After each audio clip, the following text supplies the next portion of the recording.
ba magiging strong ang inyong relasyon gamit lamang ang simpleng spell o gamit ang isang spell na napakadali lamang gawin at tiyak na naman na magiging strong ang inyong relasyon? Hello mga guys, kumusta kayo? Panibagong araw, panibagong video na naman tayo. And sa araw na ito ay isa na naman video ang aking tuturo sa inyo na simpleng gabay o simpleng pamamaraan na makakatulong sa atin. At bago ang lahat, gusto ko lang mag-disclaimer sa mga taong hindi naniniwala at hindi gusto ang mga kagaya nitong video. Please skip this video and maghanap kayo ng videos na gustong gusto nyo dahil ang video na ito ay para lamang ito sa mga taong naniniwala and gusto mag-try. So dito po ituturo ko sa inyo paano nga ba magiging strong ang relasyon ninyo ng inyong partner kung ikaw naman ay nangangamba na baka masira ang inyong relasyon, kung ano man ang mga pagsubok na darating sa inyo.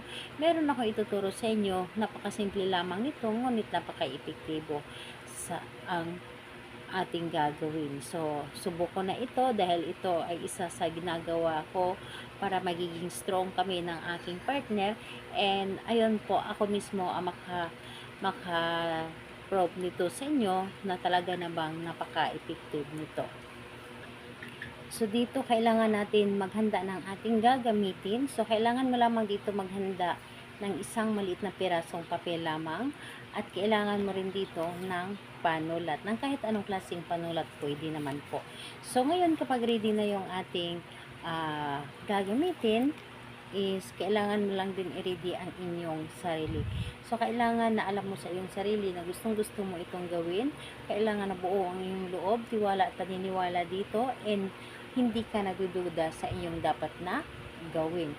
So, ayun po, kapag ready ka na, ay pwede mo na itong umpisahan. So, ang gagawin mo lamang dito, napakadali lamang. So, dito po sa isang papel, kung nakikita po ninyo, so, dito is ito ay una, yung pangalan ni target, pangalan ng inyong partner, and dito sa kabila ay pangalan po ninyo. So, ito po, una ninyo isulat is pangalan at apelyido ni target, at pangalawa, so pangalan mo at apelyido.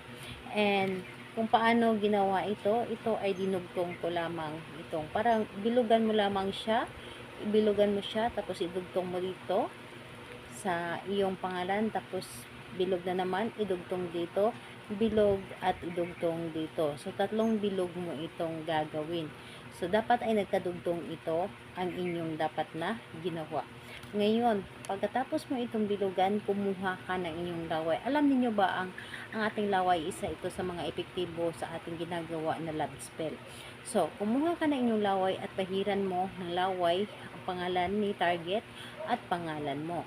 At pagkatapos nun, ito ay iyong itupi na papunta po dapat sa iyo. Itupi mo ito ng isang bisis na papunta sa inyo. And sabihin mo dito, simula ngayon, kahit ano pa man ang pagsubok na darating sa atin, ano man ang mga tukso na darating sa atin, tayo ay magiging strong, tayo ay magiging matatag sa isa't isa, tayo ay magiging matatag sa ating relasyon, at ilagay mo ito sa ilalim ng inyong una na inyong hinihigaan sa loob po ng punda, sa unan na ikaw ang gumawa. Hayaan mo ito doon at huwag mong hayaan na makita ito ng iyong partner.